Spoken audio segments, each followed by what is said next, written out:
Olá, como vai você? Bem-vindo, você bem-vinda. Esse é o consultório, meu cantinho preferido de toda semana para ficarmos juntos e falarmos sobre a vida.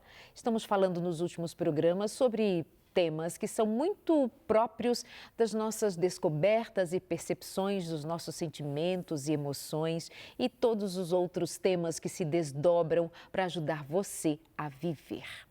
Nós vamos falar agora de uma geração em especial e os prejuízos que essa geração tem colhido.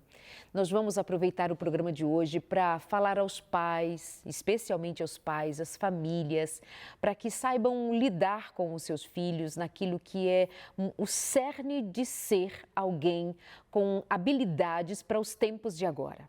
É um tempo exigente e nós temos sido muitas vezes negligentes, outras vezes essa negligência vai aparecer com cara de amor, com cara de afeto, mas nós mais estamos ensinando os nossos filhos a amarem coisas e usarem pessoas do que o contrário.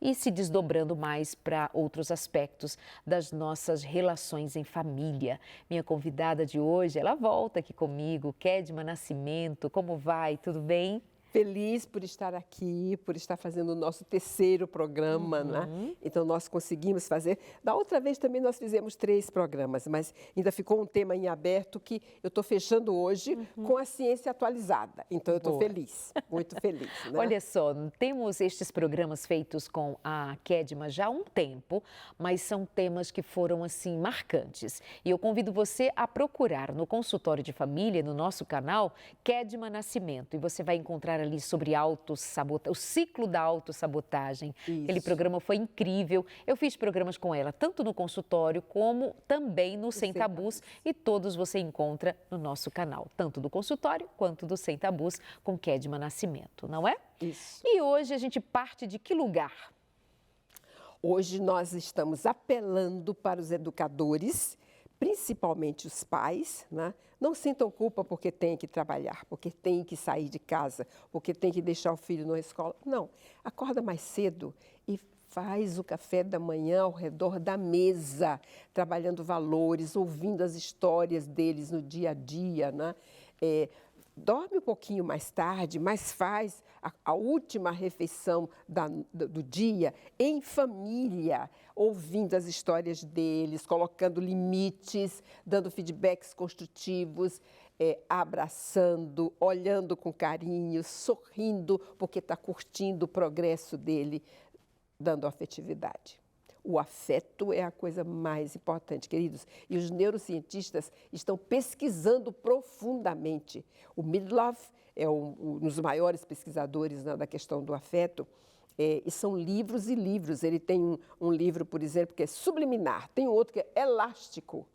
E como que a gente realmente vai fazer adaptações e vai fazer flexibilidades, né? Então, o apelo hoje é para que a gente olhe para a geração Y. Nós a infantilizamos e ela está infeliz. E nós precisamos, é possível, né, retomar isso aí de onde nós perdemos e resgatá-la. Essa é a ideia. Né? Vamos lembrar qual é a faixa etária da geração Y? São as pessoas nascidas em torno de 1984, né, para cá. Também chamada de millennials ou geração Y. Né? A característica mais importante dela, assim, alguns acham que ela é egocêntrica, que ela é preguiçosa, que é zona de conforto. Na realidade, não. É a infantilização que faz isso. Não? Mas se você pergunta a um millennial, o que você quer? A primeira coisa que ele vai falar para você é assim, eu quero um trabalho com propósito. Propósito é uma palavra que não sai da boca do millennial. E o que é propósito? Sentido de vida. Eu quero fazer alguma coisa que me faça sentir importante, que me faça amar o que eu estou fazendo. E vejam, é uma geração que, além de querer um trabalho com propósito, para ele ser elogiado, para ele ser reconhecido, para ele fazer uma carreira, né? Geralmente ela fala assim, eu quero fazer alguma coisa de impacto, ser percebido, se sentir importante. quero fazer alguma coisa que cause impacto. Então, quando ele entra numa organização, por exemplo, ele entra pensando que porque ele estudou tudo que ele podia ter estudado, ele já vai entrar num posto de liderança, num posto mais alto. E aí chegam 6 meses, chegam 8 meses, né? E não aconteceu nada, ele não foi promovido. Ele começa a entrar em depressão e dizer, eu preciso procurar um outro lugar para trabalhar. E o que ele estava chamando de propósito? Você disse que é a geração que quer um trabalho com propósito, quer um trabalho com sentido. Mas o que ele está buscando? O que ele entende, ou essa geração, o que nós entendemos de modo geral, que acaba perpassando ali intergeracionalmente, né? Que a gente está todo caminhando junto, mas o que está chamando de propósito e que não é propósito? O propósito é fazer uma carreira rápida. Eu já entro como gerente, como superintendente, né? Em 6 meses eu já sou promovido a diretor e mais 6 meses eu já viro VP. Então, propósito seria sucesso. Sucesso. Mas de verdade, propósito deveria ser o quê? Ou é o quê, na real? Propósito é sentido de vida. O que é que eu quero para o meu futuro? Quando eu parar de trabalhar, por exemplo, que legado eu quero deixar? Se eu formar uma família, que legado eu quero deixar para os meus filhos? Eu vou ser referência? Modelo de quê? E eu não estou falando de coisas, o que eu quero deixar para os meus filhos em coisas, mas de valores, de valores, sentido. Exatamente. O modelo que eu fui, uma pessoa determinada, uma pessoa dinâmica, uma pessoa que lutou muito e que conseguiu o que queria, né? Não é isso. Porque ele está na zona de conforto, como nós falamos no programa anterior, né? Ele está na zona de conforto, ele não sabe exatamente o que ele quer. E isso é da geração. Todos estão assim. Então, ele não tem ninguém que seja referência para tirá-lo daquele lugar, né?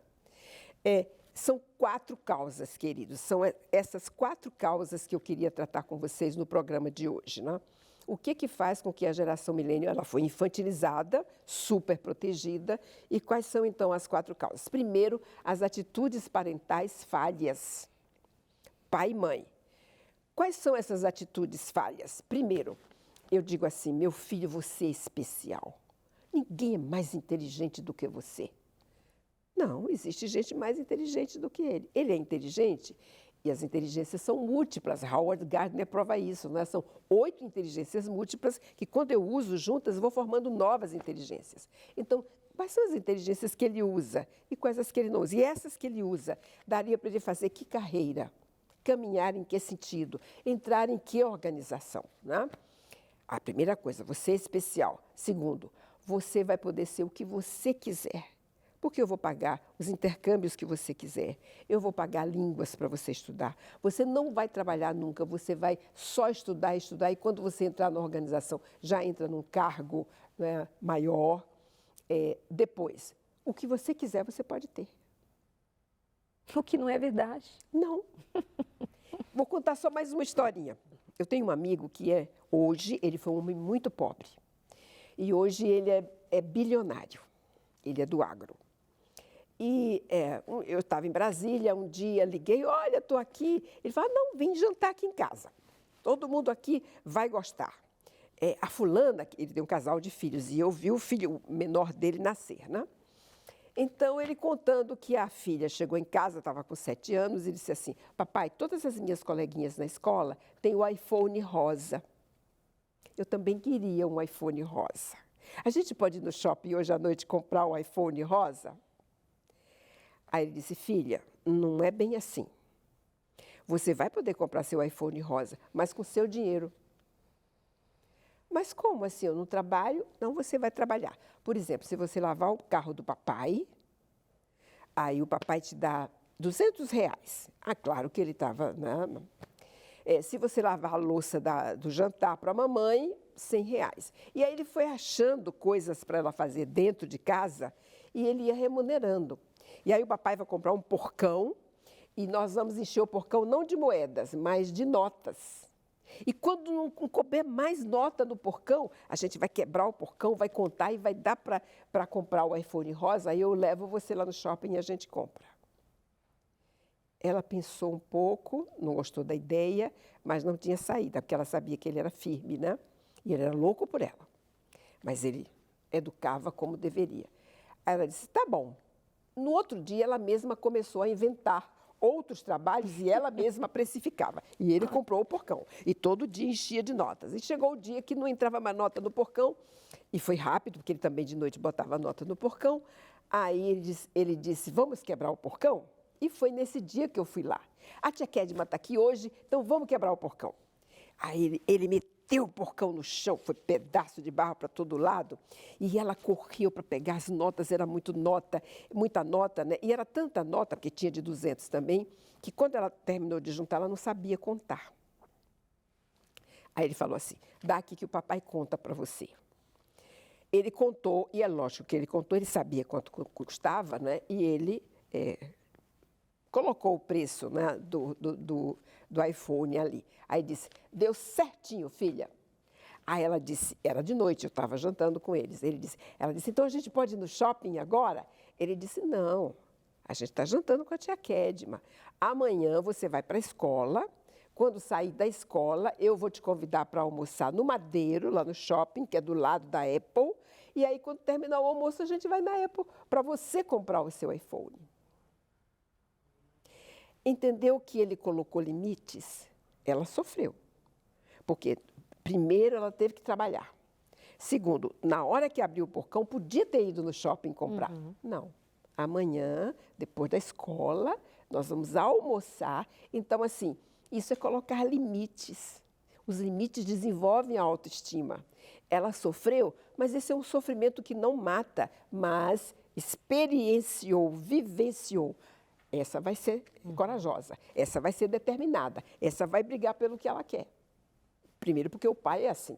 E segundo, porque ele está ensinando ela a ser assim, né? Como seria no caso de serem pais que não teriam essa condição de comprar um porcão, encher de notas e comprar o iPhone rosa?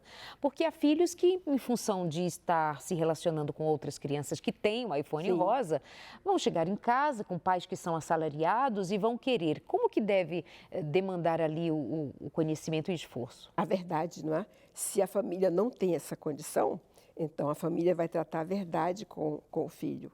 Nós não temos essa condição. O iPhone custa tanto. O papai ganha salário mínimo. Então, não teria essa condição. Filho, você quer tentar um emprego onde você possa juntar esse dinheiro? Eu não vou deixar você gastar o seu dinheiro, mas você vai trabalhar, vai juntar esse dinheiro e você vai comprar o seu iPhone. Pode. Okay. Mas o papai não tem a condição de dar para você. E não precisa dizer isso, aliás, não deva dizer isso, desrespeitando o desejo. Querer é uma criança, é um garoto, é uma garota. Mas a gente precisa trabalhar essa verdade desde sempre. Quem nós somos, o que nós temos, o que conseguimos, celebrar o que conseguiu, celebrar o que conquistou pela graça de Deus, o que Deus lhes deu, que Deus lhes concedeu. Mas a gente precisa trazer nossos filhos para a realidade sem fazê-los desconsiderar que podem sonhar, podem querer. Mas hoje, o que nós temos é isso aqui. Isso. Né? Mas ele pode se esforçar e conseguir. Eu permito, mas vai ser seu esforço. Perfeito. Então, é muito importante. Então, dentro das atitudes parentais falhas, por exemplo, no mundo de hoje, isso está acontecendo demais. A criança chega em casa chorando porque tirou 6 na prova. Aí o pai e a mãe, e a turma tirou quanto? 9. O pai e a mãe vão na escola e falam com a diretora, a média da turma foi 9. Então, pai, bote a nota do meu filho 9. Como a escola não quer ter problemas com os pais, ela coloca 9. Então, o Simon Sinek, que faz um vídeo muito importante sobre isso, intitulado Millennials in the Workplace, ele diz assim, pois é, a medalha é dada para o corredor que chegou em primeiro lugar, em segundo lugar e em terceiro lugar. Mas quando a escola faz isso, ela está dando a medalha para o corredor que chegou em último lugar. E ele não se esforçou. O que eu fiz com isso? Primeiro, desvalorizei a medalha. A medalha é para perdedores. E segundo, eu vou fazer ele passar vergonha, porque todo mundo sabe que ele não chegou lá e que os pais foram lá obrigar a escola. E essa vergonha que a criança e o adolescente vivem na escola, ela é crucial, ela fica para o resto da vida. Ela é uma emoção. Ela vai ser um sentimento, né, que vai para o resto da vida. E os pais acham que estão fazendo bem. Não, vai lá e estuda com ele o que ele não aprendeu, como o pai do outro. Da outra prova, ele vai conseguir um 9. Mas ele se esforçou e o pai ajudou, e o pai incentivou e está ali o dia todo preocupado e perguntando, e já estudou e fez e aconteceu, né? Então, as atitudes parentais têm um começo aí, e o momento pior é na adolescência. Até a adolescência, a criança está sob a orientação e a aprovação dos pais. Os pais vão dizer, isso você pode, isso você não pode. Agora, na adolescência, ela vai começar a conviver com um novo tipo de aprovação, que é a aprovação, cientificamente se chama gangue ou tribo, que são os amigos. E podem ser os amigos da escola, quando isso existe, às vezes são os amigos ali da circunvizinhança, né? Moram todos no mesmo bairro ou fazem parte de um parque. E aí, essa tribo, ela tem como objetivo principal testar os valores que os pais colocaram. Testar as normas, os padrões, as regras instituídas pela família. Se essas regras foram bem colocadas e estão bem introjetadas, né, ele vai se posicionar e vai dizer, isso eu não faço. Não é bom por isso, isso, isso. Tipo, fumar um cigarro de maconha. Tipo, chupar uma bala azulzinha. Não, eu não preciso disso. Né? Quando ele se posiciona, a tribo fala, opa, e às vezes ele é até convidado a ser o chefe, porque ele teve coragem, foi determinado. Se ele não se posiciona e usa, ele nunca mais vai deixar de usar. Ele não foi forte o suficiente e ele agora é refém da tribo. Esse momento da adolescência em que eu estou vivendo, né, entre a aprovação parental e agora a aprovação da tribo, é um momento que gera muita ansiedade. Às vezes, o adolescente fica apavorado. Eu não quero perder a amizade deles, o fulaninho faz parte, né? E o que eu vou fazer? Mas eu não quero usar. E essa ansiedade, aí vem a segunda questão. Eu disse que eram 4. A primeira são as atitudes parentais erradas, que é a infantilização, né? A segunda é a tecnologia, mas é a tecnologia no sentido da dopamina. Então, assim, é nessa faixa etária da adolescência que, por conta dessa ansiedade, por conta do desespero, por conta, às vezes, do desamparo, né? Dessa ambivalência, que o adolescente começa a beber, começa a fumar e começa a usar drogas. Tudo isso tem efeito dopamina, porque a dopamina faz com que eu fique zen, né? Aí eu não sofro, e é como se viesse um prazer. É um hormônio, né, que traz um determinado prazer. Então, ela substitui isso pelo quê? Pelas redes sociais no celular. Então, ela já levanta de manhã cedo e já teca para 10. E fica desesperado. Não deu bom dia para ninguém, não tomou banho, não tomou café, não pensou em ir procurar um trabalho, não pensou em ir para a escola, já está ali. Quem vai me responder? Nossa, deixa eu entrar no Insta, deixa eu entrar no Face. Então, eu já quero antecipar uma coisa. Os estudos estão provando que o Facebook é a maior causa da depressão. Da adolescência para cima. Então, eu fico procurando, né, o Instagram, o Facebook. Nossa, não responderam porque não gostam de mim? Eu fiz alguma coisa errada? E ele começa a entrar nas pétalas daquela flor que eu trouxe. Naqueles sentimentos ali que são negativos, em vez de entrar nos sentimentos do lado oposto, que são os sentimentos positivos. Agora, amiga, as redes sociais potencializaram algo já dessa geração? Ou as redes sociais despertaram algo novo? Se não fossem elas, seria o quê? Eu digo isso porque a gente, mesmo a geração Y, quando ela nasce, não tem a força que as redes sociais têm hoje. Elas não foram de tudo alfabetizadas digitalmente, como nossos filhos hoje, enfim. Mas elas estão ali, aprisionadas. E eu vou dizer, e você bem sabe também, que pessoas mais velhas, pessoas, enfim, parece que perpassa por todas as gerações, ter descoberto aqui algo que, assim, me hipnotiza. Nós estamos hipnotizados. Para não nos hipnotizarmos aqui, o que se faz? Qual é o mecanismo que se deve acionar para se ver ou não se ver dependente disso aqui ou ver-se livre disso aqui? O que precisa? Veja, as gerações anteriores, quando elas começaram a entrar em contato com o celular, eu vi o celular ser lançado, né? E para elas,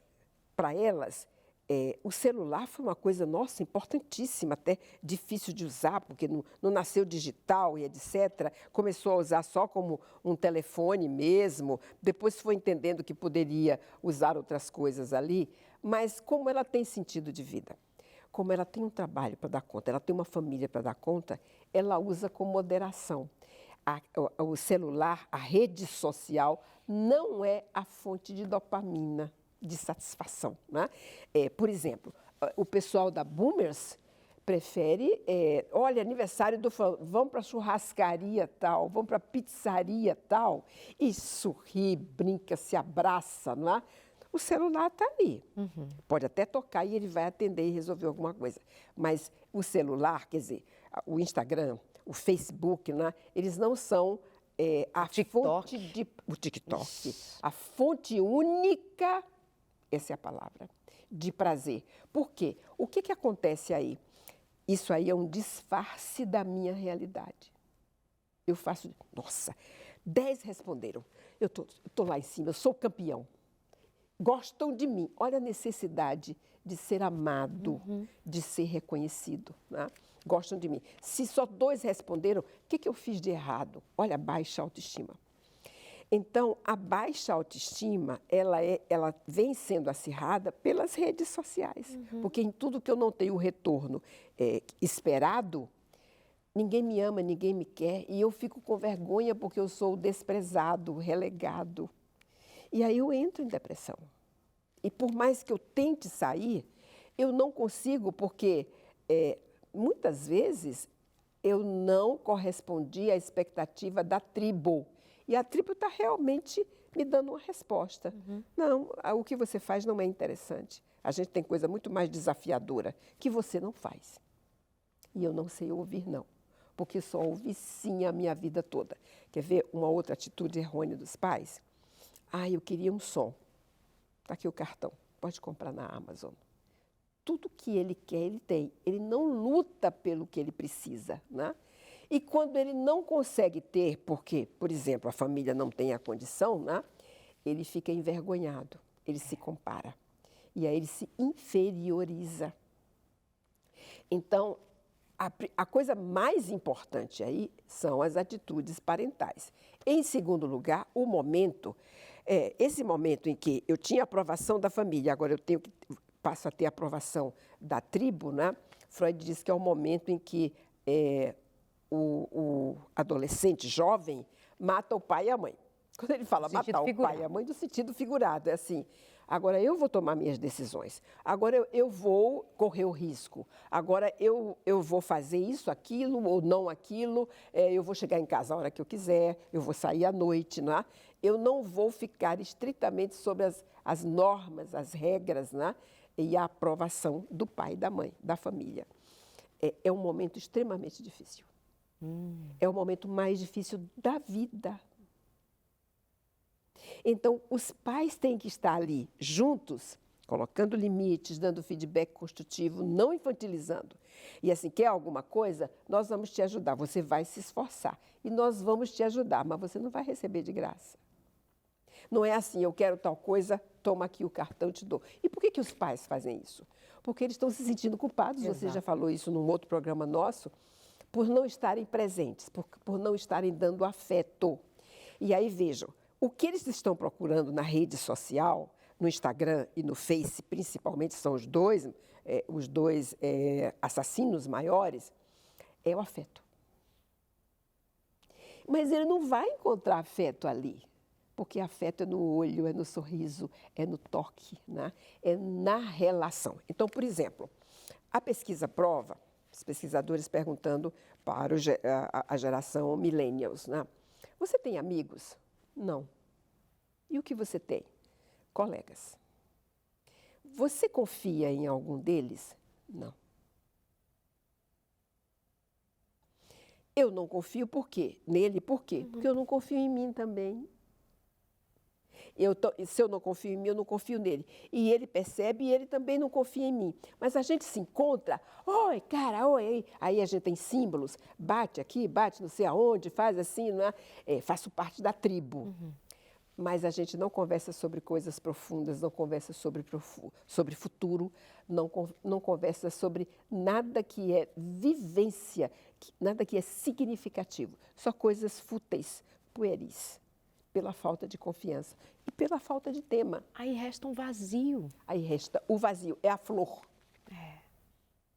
Por isso que eu fiz questão de trazer aquela flor. Eu não trabalhei a flor inteira, gente, porque a gente ia levar um programa inteiro só naquela flor, né? Acho que é bom lembrar, para quem não nos assistiu no último encontro entre eu e a Kedma, que ela mostrou um esquema elaborado por 2 autores que investigam as emoções, e ela estava, naquele momento, nos fazendo entender as camadas das emoções. E isso está no programa, outro que fizemos com a Kedma, e você pode acessar no nosso canal ou no NT Play, voltar ali e procurar esse programa, e você vai então entender esse passo a passo sobre o qual nós estamos falando por aqui. Tá? Você está falando nesse momento de um esquema também. Eu acho que nós não visualizamos ainda, mas na volta a gente vai mostrar esse esquema que tem a ver com nós termos mais claramente o que nos está faltando e, portanto, ao perceber o que nos falta, o que nós vamos buscar para então elaborar um plano de ação nesse relacionamento pais e filhos, para que nós possamos então, identificando o mal que há, qual é o remédio que se usa, tá? Por enquanto, eu quero convidar você e sugerir, e pedir, e insistir também, para que você cuide melhor da sua saúde mental. E eu tenho aqui em mãos a revista Mente Feliz, que nós temos oferecido por estes dias com você.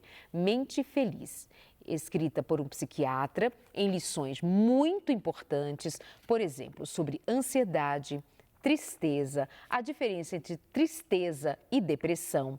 Nós vamos falar sobre os tipos de humor, por exemplo, humor alegre, triste ou zangado, como identificar o seu tipo de humor. Nós vamos conversar sobre as compulsões, vencendo as compulsões. Tem gente que é compulsiva por comida, por bebida, por compras, por sexo. Como é que a gente lida? O que está acontecendo com esse indivíduo compulsivo? O que vem antes da compulsão? Deixa eu ver mais o que temos aqui. Ideias para a resolução de problemas conjugais e familiares diante das dificuldades que surgem na sua casa. Como a gente fazer o enfrentamento devido. Vamos falar sobre cura, a cura que vem pelo perdão. Como é que a gente vai lidar com as mágoas, com os ressentimentos? Deixa eu ver outra lição.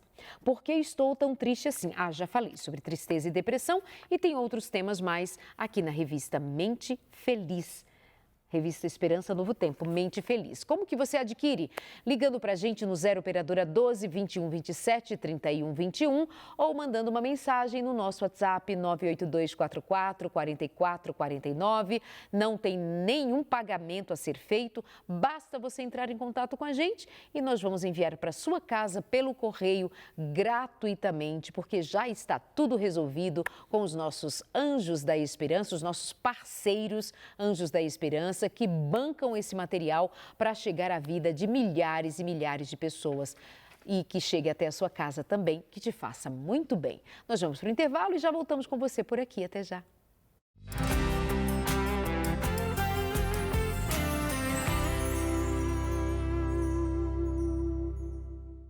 Oi! Voltamos no seu consultório. Bem-vindos mais uma vez. E você que está chegando agora, fica aqui. É lugar de a gente conversar sobre a vida. Estamos pensando sobre emoções, afetos, sentimentos, na construção principalmente da experiência dos nossos filhos. E agora a gente volta nessa conversa com Kedma Nascimento. De onde a gente retoma, meu amor?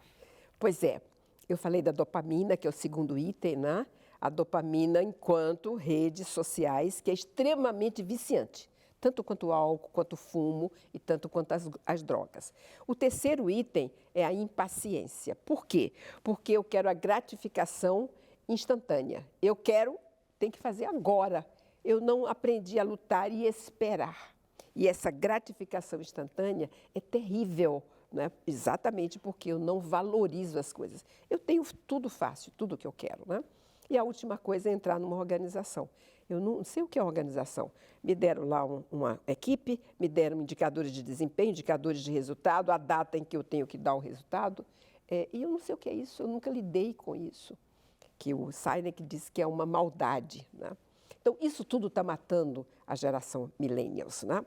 A coisa principal agora é a questão da confiança, dele resgatar a autoconfiança, dele desenvolver a autoestima dele ter sentido de vida, dele ser reconhecido, né?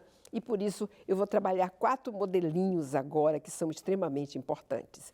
Esses modelinhos estão no livro da Brené Brown, A Coragem de Ser Imperfeito, e você pode comprar, já tem 6 livros dela traduzidos em português, e o último é A Coragem de Ser Você Mesmo, que é o que a geração millennials precisa. Então, o primeiro esqueminha que a gente vê, ela fala de um paradoxo que precisa ser vivido. O paradoxo não é dela, está ali na tela, né? Investigue os paradoxos da equação.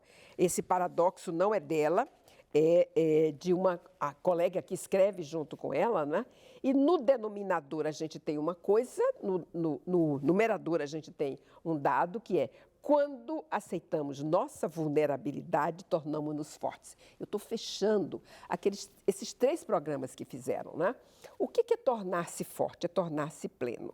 E no denominador está escrito assim: quando admitimos nossos medos, somos mais ousados. Até parece que é o apóstolo Paulo que está falando ali, né? Quando sou fraco, aí é que sou forte. Vamos passar o próximo slide, que aí a gente vai entender o que é ser pleno. Isso aí é o que os pais precisam desenvolver com os filhos millennials, queridos, com a família, né? Então, o que é ser pleno? Quando, aceitamos nossa vulnerabilidade, eu ainda não defini vulnerabilidade. Então, a pessoa que é plena, no lado esquerdo, cultiva a autenticidade, cultiva a autocompaixão, não se exige tanto, cultiva um espírito flexível, cultiva gratidão e alegria, olha a flor, cultiva intuição e fé, cultiva a criatividade, cultiva o lazer e o descanso, cultiva a calma e a tranquilidade, cultiva tarefas relevantes, cultiva risadas, música e dança. É feliz.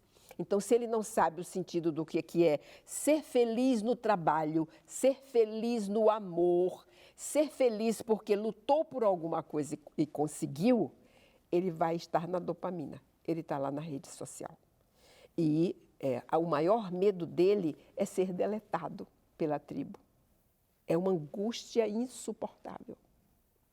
Aí vejam o que está no denominador desse paradoxo que ela escreve, né? No denominador diz assim: quando admitimos nossos medos, é o próximo slide, somos mais ousados. O que significa ser mais ousado, principalmente para essa geração? O texto é maravilhoso, querido. É esse aqui que está na tela? É esse aí. Uhum. Eu leio porque não está tão claro, aqui, né? Para ler, Esse é o trecho do discurso Cidadania em uma República, proferido na Sorbonne, por Theodore Roosevelt, em 25 de abril de 1910. Eu faço questão de ler isso aqui para os amigos. Não é o crítico que importa, nem aquele que aponta onde foi que o homem tropeçou, ou como o autor das façanhas poderia ter feito melhor. O crédito pertence ao homem que está por inteiro na arena da vida, cujo rosto está manchado de poeira, suor e sangue, que luta bravamente, que erra, que decepciona, porque não há esforço sem erros e decepções, mas que, na verdade, se emprenha, ou seja, engravida, né, em seus feitos, que conhece o entusiasmo, as grandes paixões, que se entrega a uma causa digna, que, na melhor das hipóteses, conhece no final o triunfo da grande conquista e que, na pior, se fracassar, ao menos fracassa ousando grandemente. Então, a geração millennials, por ter sido infantilizada, ela não ousa, ela não corre riscos. Precisa. Ela não tem objetivos futurísticos, é só o aqui e o agora. E ela apela para quem? Para a dopamina, que é o celular. Aonde quer que ela vá, vocês já viram, amigos, às vezes, né, a família vai para um restaurante para comemorar o aniversário do avô, por exemplo. E vai neto, vai primo, sobrinho, pai, mãe. Nossa, uma mesa enorme. E aí você fica imaginando, nossa, que barulhada que vai ser. Todo mundo falando alto, falando junto, né? O maior silêncio do mundo. Por quê? Todos estão no celular. Exato.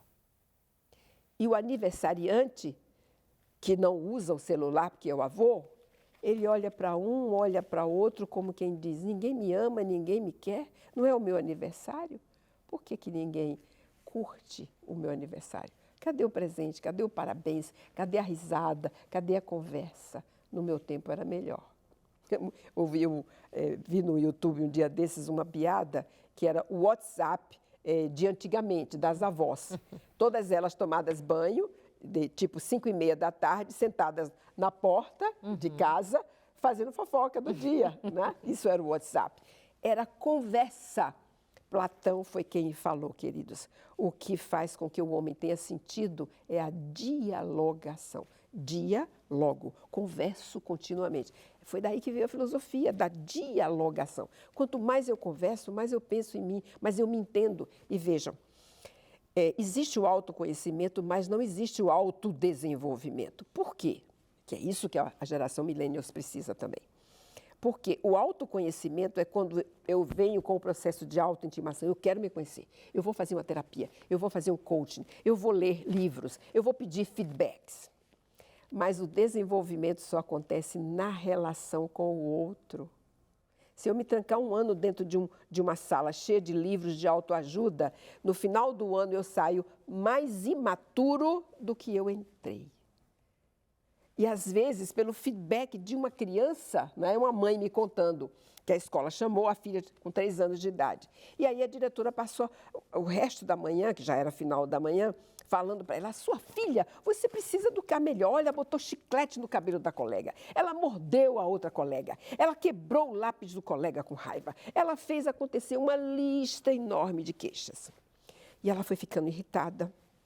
Pegou a filha na sala, tinha terminado a aula, colocou no banco de trás do carro, atacou o cinto, né, de segurança, e aí começou a dirigir. Eu não acredito que você colocou chiclete no cabelo da senhora. E foi falando tudo que a diretora falou, e zangada, e gritando com a filha dentro do carro. Né? Quando chegou em casa, ela desceu, tirou a filha, botou no chão, botou as mãos na cintura e disse, eu espero que você nunca mais se comporte mal. Eu não te ensinei isso. A filha de pé, 3 anos de idade, também botou as mãos na cintura, olhou para ela e disse, isso não é jeito de falar. Ou seja, ela denunciou o comportamento da mãe. Da mãe. E a mãe ficou sem voz. Ligou para mim e falou, você acredita que 1/2 quilo de gente, que eu chamo 1/2 quilo de gente, as crianças, de 3 anos de idade, me tirou do eixo? Eu não dormi pensando. Era mais ou menos a idade de uma aluninha minha, acho que 4 anos que ela tinha, Samara é o nome dela, e ela, uma vez a mãe também, falando sério com ela, ela pôs a mãozinha na cintura, me lembrei exatamente disso, pôs a mãozinha na cintura e disse, e precisa falar assim comigo, precisa? Então, está colocando limite. Quando o outro coloca o limite, eu sofro. Ela sofreu, não dormiu. Ficou pensando, revisou o jeito de falar com a filha a partir daí. Esse sofrimento é o que faz parte do crescimento, as vivências significativas da vida. Né? Eu tenho uma outra amiga que me ligou dizendo assim, estou com um problema sério. Ela tem só um filho, 6 anos de idade, né? O Fred. Qual que é o problema? Você está doente? Ela disse, não. E o que é? Ele não quer mais dormir em casa. Eu falei, com 6 anos já é boêmio? Não quer mais dormir em casa? Ela falou, e por quê? Qual é o problema? Ela disse assim, ele chora, xinga, grita, faz um escândalo toda noite. Eu quero ir dormir na casa do Beto. Hoje é dia do pijama na casa do Beto, Beto, Beto, Beto. Falei, como é na casa do Beto? O pai do Beto é um amigo nosso, também só tem um filhinho, estuda na mesma escola. Eles vivem um na casa do outro e ele chega em casa, leva coisa para os meninos, ele brinca com os meninos, depois janta e depois ele põe os meninos para dormir contando história. Até eu quero ir morar na casa do Beto, então... E aí eu falei, como é seu marido? Entra dizendo, coloca qualquer coisa para eu comer, porque eu ainda tenho 300 e-mails para ler, se tranca no escritório, e quando o filho bate, pai, me ajuda a fazer o para casa, pede para sua mãe porque eu estou ocupado. Eu disse, então você tem uma solução, vai no cartório e passa o seu filho para o pai do Beto, ele achou um pai. O pai dele não assume a paternidade. Cadê a relação? O pai do Beto se relaciona. E aí a gente precisa dizer que nós olhamos para os filhos e diagnosticamos os filhos, mas filho é sintoma. Né? O comportamento dos filhos muitas vezes são sintomas das nossas faltas. Ah, Darleide, mas é tudo culpa do pai e da mãe? Kedma, tudo pai e mãe? É que assim, nós somos matrizes, né? Nossos filhos estão ali, de nós. Então, o que eles têm ouvido desde que nasceram ou na vida intrauterina, o que eles têm sentido, as percepções que eles têm. Claro que eles têm a formação da sua personalidade, traz ali... a gente costuma dizer que criança é um papel em branco, mas nem tanto, né? Não. Porque tem... Isso é Platão, né? DNAs e DNAs.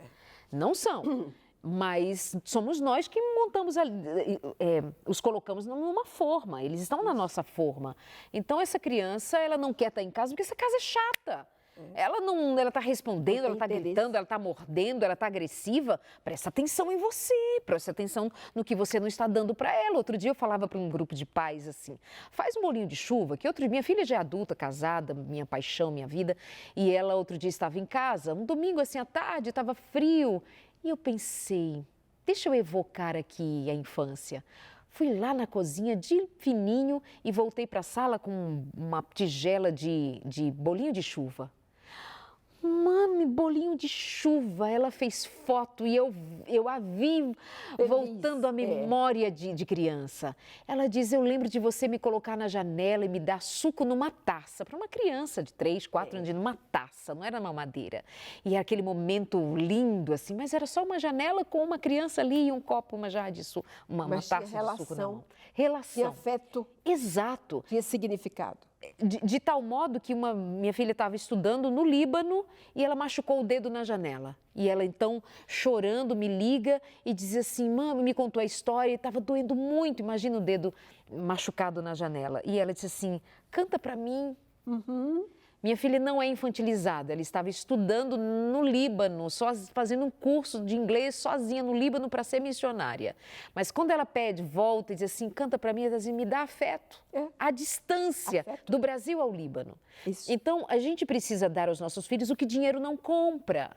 A gente precisa dar aos nossos filhos o que o dinheiro não vai encontrar em lugar nenhum para dar a eles, que é esse afeto, esse cuidado, esse carinho. Então, o menino, amiguinho do Beto, talvez ele tinha coisas, muitas coisas, mas o que é essencial não estava lá. Então, meu filho está irritado, meu filho fica xingando, a Leide agora está batendo a porta, agora ele não quer sair do quarto. Calma, baixa a temperatura e pensa, o que está faltando por aqui? Se eu não sei, eu vou perguntar.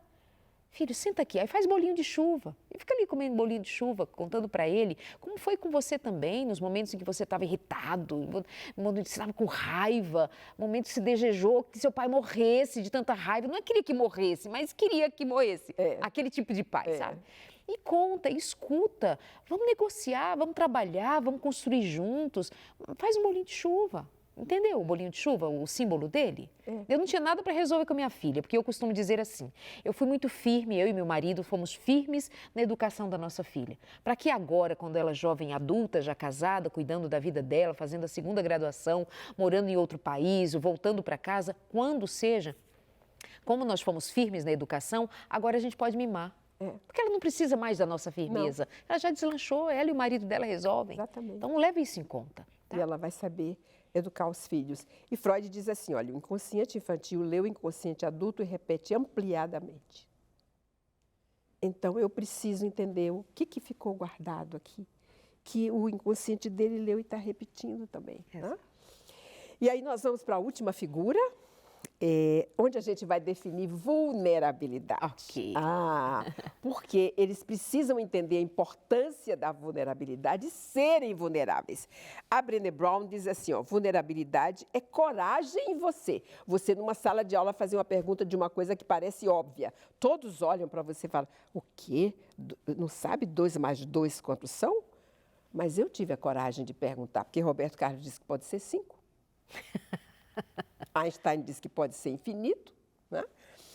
Depois ela diz, vulnerabilidade não é conhecer vitória ou derrota, é compreender a necessidade de ambas, é se envolver, se entregar por inteiro. Por isso que a confiança e a vulnerabilidade são inseparáveis, porque no meio tem a entrega. Depois ela fala assim, vulnerabilidade não é fraqueza. E a incerteza, os riscos e a exposição emocional que enfrentamos todos os dias não são opcionais. A única escolha é o comprometimento. O que é comprometimento? É a compatibilidade que existe entre o meu sistema de valores e o seu. Aí eu olho para você e falo assim, nossa, Darleide, não sei por quê, meu santo bate com o seu. Gostei de você à toa, em outras palavras. As pessoas usam esse ditado. Eu gostei de você à toa, não sei por quê, mas confio em você, quero sair com você. Né? Isso significa que você é honesto, eu também sou. Você é corajosa, eu também sou. Os 2 valores, eles se compatibilizam. Se você é honesto e eu sou desonesta, mulher chata, antipática, não, estou fora. Os valores não se conversam. De novo, os valores são a base de tudo e estão na base da confiança. E a confiança não existe sem a vulnerabilidade, né? Agora nós vamos definir vulnerabilidade segundo Brené Brown.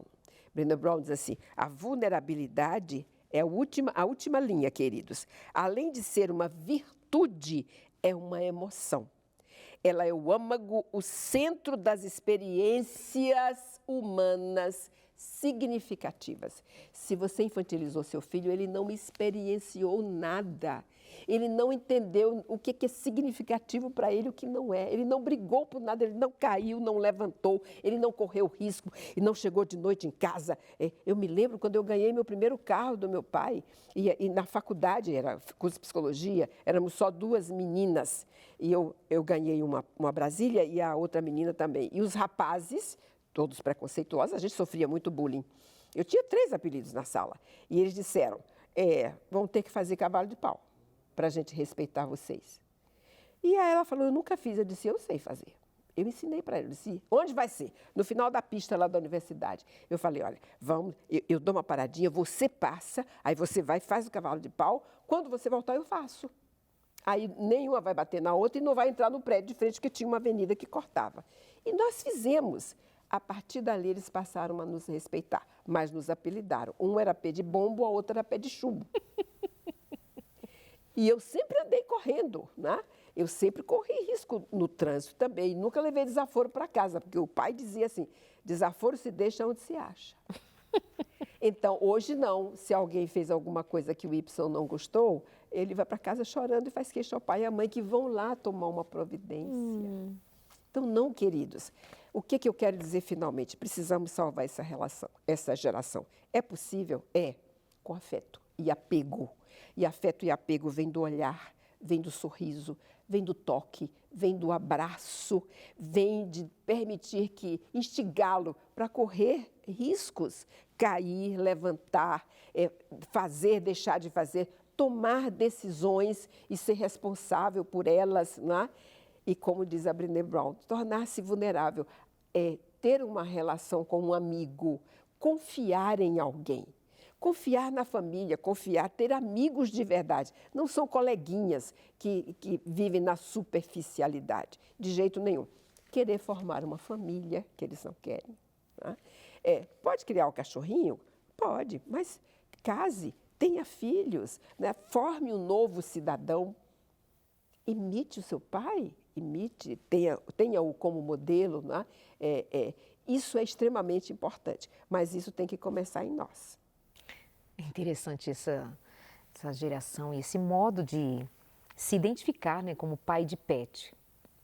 Pai de pé. Deus, ao nos criar, ele disse que tudo deveria ter filhos da sua própria espécie. Né? E tudo dê segundo a sua própria espécie. A nossa espécie é humana, a espécie dos cachorros, dos animais, são outros animais.